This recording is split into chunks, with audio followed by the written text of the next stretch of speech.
U.S. Navy ship will honor Billy Frank Jr., Washington tribal rights leader. Seattle, Billy Frank Jr. was arrested over 50 times trying to preserve his and his tribe's treaty right to fish in their ancestral waters. Now, the legendary Nisqually elder who was a central figure in the fight for tribal fishing rights and environmental protections in the Pacific Northwest will have a U.S. Navy ship named after him. A future U.S. Navy Navajo-class towing, salvage and rescue ship, TATS-11, will be named the USNS Billy Frank Jr., officials announced this month. This is truly an honor for the Frank family, Wahi Lut School and the Nisqually Nation, said Willie Frank III, son of Billy Frank Jr. and chair of the Nisqually Indian Tribe, in a statement. Starting in 2019, the Navy began naming a new class of ships after prominent Native Americans or Native American tribes in honor of their contributions to the armed forces. American Indians and Alaska Natives serve in the U.S. military at a higher rate than any other ethnic group in the country. Frank served in the Marine Corps for 2 years. The USNS Billy Frank Jr., the sixth ship in the class, is the first to be named after an individual. We have a chance to tell our story and educate a whole new audience about the Nisqually tribe, Billy Frank Jr., and the 29 tribes in the state of Washington, said Willie Frank III. William Billy Frank Jr. was born in 1931 as a member of the Nisqually tribe in Washington, and he grew up fishing on his tribal land. He began his long career as an activist in 1945 as a boy, when he was arrested for catching steelhead and chum with his net in the Nisqually River. Over the years, he would become the face of a defining civil rights movement in the Pacific Northwest. After serving as a military policeman in the Marine Corps during the Korean War, Frank returned to Washington, where he continued to fight for the right to fish Chinook and other salmon in his tribe's historical waters.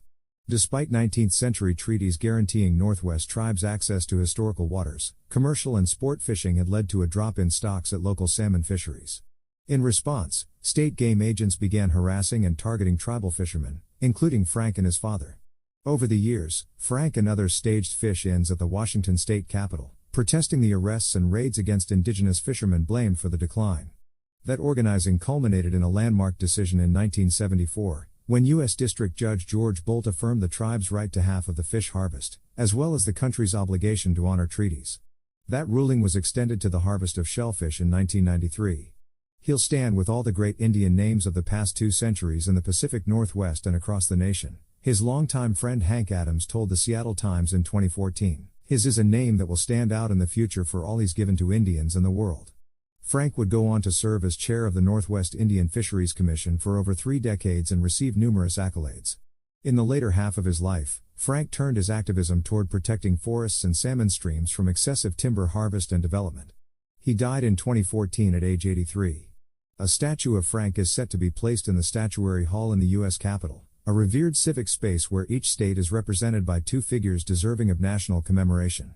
Navajo-class ships provide ocean-going tug, salvage and rescue capabilities to support fleet operations, according to U.S. Navy officials. They can tow other Navy vessels and have 6,000 square feet of deck space. Other ships in the class have been named in honor of the Cherokee Nation, the Saginaw Chippewa Indian Tribe of Michigan, the Lenape Nation of Pennsylvania and the Muskogee Creek Nation. My father served this beautiful country as a United States Marine. He was proud to serve his country, said Willie Frank III in a statement.